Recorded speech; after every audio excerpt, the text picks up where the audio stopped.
Hello विद्यार्थी मित्रांनो, आज आपल्याला अर्थनियोजन या प्रकरणातील एक उदाहरण सोडवायचं आहे। त्यामुळे उदाहरण असं दिलेलं आहे बघा, 10 रुपये दर्शनी किमतीचे 50 शेअर्स 25 रुपये बाजारभावाने विकत घेतले। त्यावर कंपनीने 30% लाभांश घोषित केला, तर एकूण गुंतवणूक, मिळालेला लाभांश आणि गुंतवणुकीवरील परताव्याचा दर काढा। या ठिकाणी शेअरची दर्शनी किंमत किती आहे? शेअर्सची दर्शनी किंमत बरोबर ₹10। त्यानंतर शेअरचा बाजारभाव बरोबर ₹25। शेअरची संख्या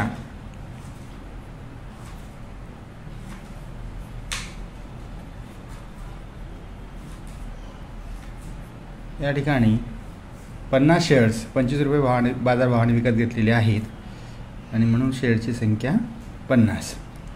तर या ठिकाणी एकूण गुंतवणूक काढताना एकूण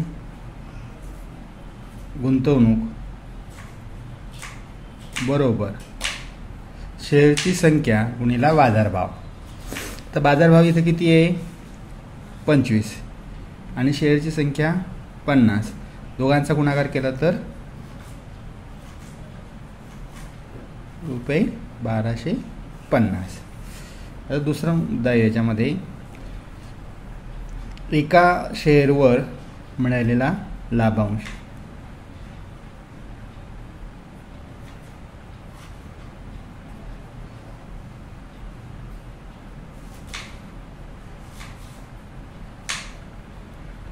या ठिकाणी एका शेअरवर 30% लाभांश घोषित केलेला आहे। म्हणजेच शेअरच्या दर्शनी किमतीवर आपल्याला 30% लाभांश मिळतो आहे। म्हणजे 10 गुणिला 30/100 बरोबर 10 गुणिला 30 300, 300 भागिले 100 मिळालेला लाभांश किती येईल? मग आपला ₹3।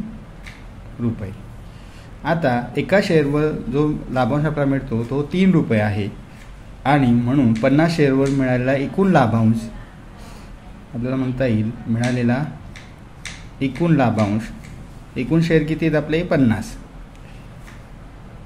आणि म्हणून मिळालेला एकूण लाभांश बरोबर 50 शेअरवर ₹3 प्रमाणे मिळालेला लाभांश प्रति शेअर ₹3 म्हणून 50 गुणिला 3 म्हणून ₹150।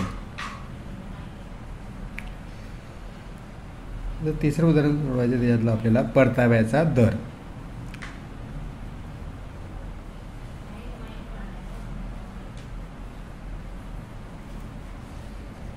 परताव्याचा दर जो आहे हा काढताना आपल्याला सूत्र वापरावं लागेल। लाभांश रक्कम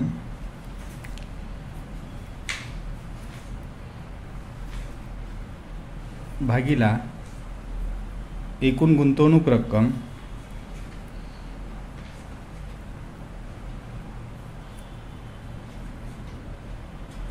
गुणिला 100। मग आपल्याला लिहिता येईल 150 भागिला गुंतवणूक 1250 गुणिला 100 बरोबर 150 गुणिला 100 15,000, 15,000 भागिला 1250। याचा भागाकार केल्यानंतर आपलं उत्तर मिळतं 12%। परताव्याचा दर 12% आणि म्हणून आपल्याला लिहिता येईल एकूण गुंतवणूक बरोबर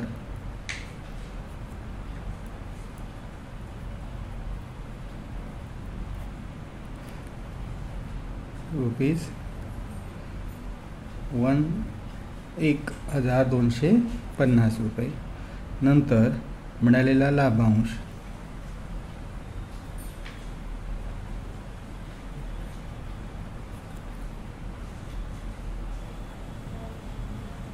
बरोबर 150 रुपये आणि परताव्याचा दर